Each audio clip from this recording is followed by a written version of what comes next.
নমস্কার শ্রোতা বন্ধুরা, গল্প শুনোতে আপনাদের সুস্বাগতম। বন্ধুগণ, ভগবান আপনাদের সুখ, শান্তি ও সমৃদ্ধি প্রদান করুক। আজকের গল্প গোপাল ভাঁড়ের। গল্পের নাম ইঁদুর নয় ছুঁচো। এবার তাহলে শুনুন। গোপাল ভাঁড়ের একজন গণ্যমান্য প্রতিবেশী তার বৈঠকখানায় বসে তামাক খাচ্ছিলেন। তার হুঁকো টানার শব্দে গোপাল দাঁড়িয়ে পড়লেন। গোপাল ভাবলেন, এখানে একটু তামাক খেয়েই যায়। তাই গোপাল প্রতিবেশীর বৈঠকখানায় উঠে গেলেন।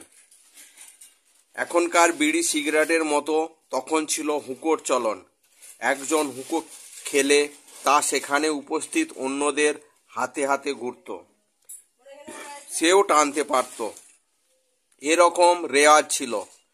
ভদ্রলোক গোপালকে দেখেছেন, তার মতিগতিও বুঝেছেন গোপাল তার হুঁকো থেকে তামাক টানতে চায়, কিন্তু তিনি আপন মনে হুঁকো টেনেই চলেছেন।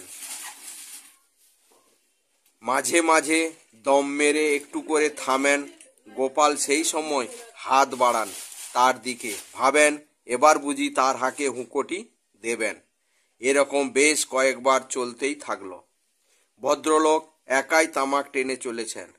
গুড়ুক গুড়ুক শব্দ হচ্ছে, ধোঁয়ায় মিষ্টি তামাকের গন্ধ ছড়িয়ে পড়েছে।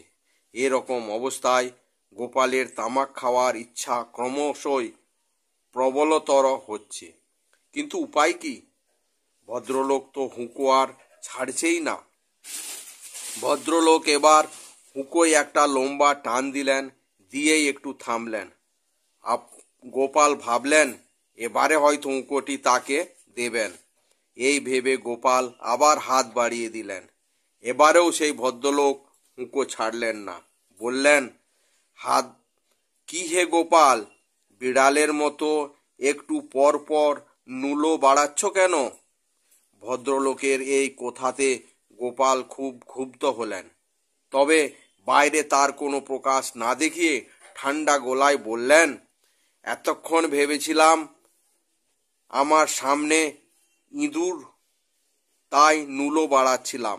এখন দেখছি আস্ত ছুঁচো। আমার বোঝার ভুল হয়েছিল। ভদ্রলোক ভীষণ লজ্জায় পড়ে গেলেন। তার খুব সম্মানে লাগলো।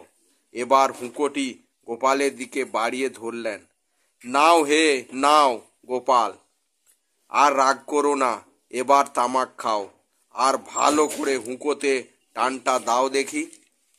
তারপর মনের আনন্দে গোপাল তামাক টানতে লাগলেন এবং হুঁকোয় টান দিতে লাগলেন। তাহলে বন্ধুগণ, আজকের কাহিনীটি কেমন লাগলো আপনারা অবশ্যই কমেন্টস করে জানাবেন। ভালো লাগলে লাইক করবেন, শেয়ার করবেন। আর আজকের গল্প তাহলে এখানেই শেষ করছি। জয় হিন্দ, জয় ভারত।